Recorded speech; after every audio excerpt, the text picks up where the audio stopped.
તો દ્વારકાના રાવલમાં ગેરકાયદેસર દબાણો દૂર કરવામાં આવ્યા છે। રાવલમાં મેઇન ગેટથી બસ સ્ટેન્ડ સુધીના માર્ગો પર આવતા દબાણો દૂર કરવામાં આવ્યા છે।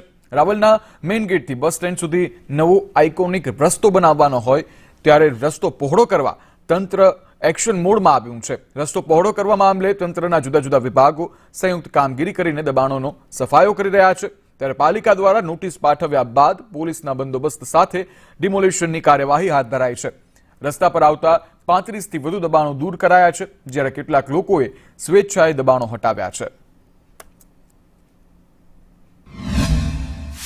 રામરાવલ ગામે આઇકોનિક રોડ મંજૂર થયેલ છે। સરકારશ્રી તરફથી ગ્રાન્ટ મળી છે, એની ટેન્ડર પ્રક્રિયા પણ પૂર્ણ થઈ ગઈ છે, માત્ર વર્ક ઓર્ડર આપવું બાકી છે। આ કામમાં અડચણરૂપ રામરાવલના ગૌરવ પથ ઉપર અને એસટી સર્કલમાં જે ફૂટપાથ પરના દબાણ હતા એને 9મા મહિનામાં નોટિસ આપી હતી। ત્યારબાદ સમયાંતરે ટોટલ 3 નોટિસ આપી છે। તે પછી અમે જાતે મુલાકાત લઈ અને લોકોને અપીલ કરી હતી કે ભાઈ આ દબાણ દૂર કરો, આ સુંદરતાનું કામ છે।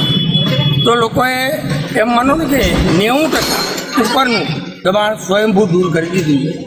માત્ર 5 કેબિન છે આજે દૂર કરવાની થાય છે, પણ એમાં પણ લોકો જાતે સ્વયંભૂ દૂર કરે છે।